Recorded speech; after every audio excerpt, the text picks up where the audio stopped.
رہنمائی کر کے حقیقت کی منزل تک پہنچاتی ہے۔ علامہ سید مرتضی عسکری نے اس کتاب کی تالیف میں انتہائی دقت سے کام لیا ہے اور موصوف کی تمام تر صحیح و تلاش اس امر پر متمذکر رہی ہے کہ حق اور حقیقت کے علاوہ کوئی چیز کاغذ پر نہ لکھی جائے۔ قارئین کرام جس قدر بھی مفکر اور دانشور ہوں، موصوف کے حاصل کیے ہوئے نتائج سے نہ تو انکار کر سکتے ہیں اور نہ ہی شک و شبہ، کیونکہ اس کتاب کے بہت سے دقیق مباحث کی بنیاد پر بدیہی قضایا پر مبنی ہے اور بدیہات سے کوئی انکار نہیں کر سکتا۔ علامہ علی قدر جناب سید مرتضی عسکری نے اس عمارت کی بنیاد ہی اکھاڑ کر رکھ دی ہے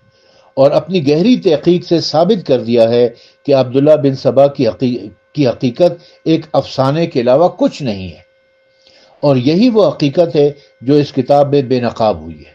اگر میں یہ کہوں کہ عربی میں یہ تنہا کتاب ہے جس میں تاریخ کی علمی بنیادوں پر تحقیق کر اس پر غور کیا گیا ہے، تو یہ ہرگز مبالغہ نہیں ہے، اور میرا یہ کہنا بھی ہرگز بے جا نہیں ہوگا کہ اس دانشور مصنف نے دین و علم اور خاص طور پر شیعوں اور مذہب تشیع کی ایک ایسے زمانے میں بے مثال اور عظیم خدمت کی ہے جب ان پر تہمتوں، افترا پردازیوں اور بہتان تراشیوں کی بھرمار ہو رہی ہے۔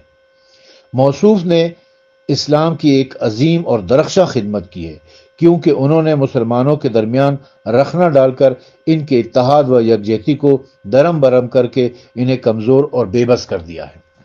اس لیے میں اپنے سننے والوں سے سب سے یہ گزارش کروں گا کہ یہ کتاب عبداللہ بن سبا اور دوسرے تاریخی افسانے جو 3 جلدوں پر مشتمل ہے،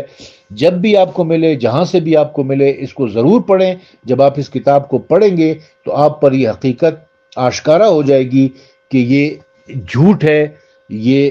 جال کی گئی روایت ہے۔ عبداللہ بن سبا نامی کوئی شخص وجود ہی نہیں رکھتا تھا۔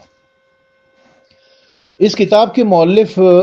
یعنی علامہ سید مرتضی عسکری نے لکھا ہے کہ 12 صدیاں گزر گئی ہیں کہ مورخین عبداللہ بن سبا کے افسانے کو لکھتے چلے آ رہے ہیں۔ جتنا بھی وقت گزرتا جا رہا ہے، اس افسانے کو زیادہ سے زیادہ شہرت ملتی جا رہی ہے، یہاں تک کہ آج بہت کم ایسے قلمکار دکھائی دیتے ہیں جنہوں نے اصحاب کے بارے میں قلم فرسائی کی ہو اور اپنی تحریرات میں اس افسانے کو لکھنا بھول گئے ہوں۔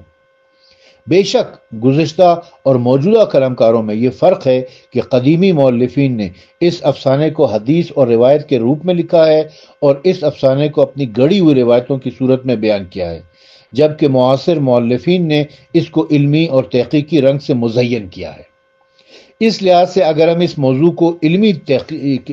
کی علمی تحقیق کرنا چاہیں تو ہم مجبور ہیں کہ پہلے اس افسانے کے سرچشمہ اور اس کے راویوں کی زندگی کے بارے میں ابتدا سے عصر حاضر تک چھان بین کریں، تاکہ یہ معلوم ہو سکے کہ کن لوگوں اور کن منابع کی بنا پر اس داستان کی روایت کی گئی ہے، اور اس کے بعد اصلی داستان پر بحث کر کے اپنا نظریہ پیش کریں۔ اس کے بعد علامہ سید مرتضی عسکری نے اسی کتاب کے صفحہ نمبر 88 کے اوپر 88 کے اوپر لکھا ہے،